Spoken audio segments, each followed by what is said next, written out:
Did the Israeli embassy order my arrest? The British government and the Israeli embassy in London have been in contact with each other discussing legal cases in the UK. This email shows that the British government gave the Israeli embassy in London the contact information of prosecutors and counterterrorism police. You see, it's personally addressed to Daniela Grudzki, who's the deputy Israeli ambassador. And who gave this to them? The Attorney General's office, the government's top lawyer. It's dated September 9th. It's a follow-up to a meeting that they had on August 28th. Why were we arrested? For criticizing Israel. When was I arrested? 2 weeks earlier. Who arrested me? The counterterrorism police. That's the same force being mentioned in the email.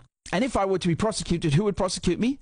The Crown Prosecution Service. Doesn't it seem a bit weird that all these arrests, not just mine, but all these arrests happened in the weeks surrounding this meeting and this email? I mean, let's look at the timeline, right? So we know of at least one meeting on August 28th, right? There could be even more, but we know about this one. So I was arrested on August 15th. And just the day before, Richard Barnard Palestine Action was charged on August 14th. And on August 6th, 10 of their activists were arrested. Sarah Wilkinson was raided on August 29th. Asa Winstanley was raided in mid-October. Tony Greenstein was charged in November.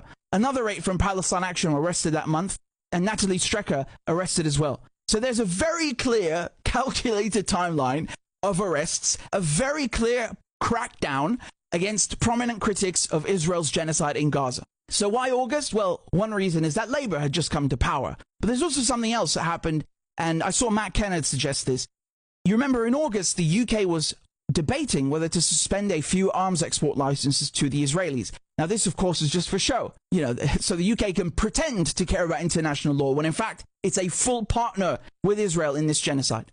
Now, if you're the government and you're thinking about suspending a few weapons to Israel, you have to go to the Attorney General's office for legal advice. That's a job. And what did the Attorney General, Richard Hermer, say at the time? He said he doesn't think that the government should cut weapons to Israel. He's no problem with them. Now, the government did end up suspending a few licenses, a handful, to shield themselves from war crimes prosecution, perhaps. Nevertheless, the Israelis probably threw a tantrum, and since the Attorney General seems to be sympathetic towards Zionism, well, it makes you wonder, is it possible that the British government arrested me and other critics of Israel as compensation for cutting off a few weapons to Israel? Did they do this to placate and appease the Israelis? Were we the sacrificial lamb? It's not difficult to imagine, is it? And honestly, do they even need a reason to behave like fascists? They don't necessarily need to be placated or even have a reason. We didn't really need this email to be critical of these arrests. They might have simply asked for the favor anyway.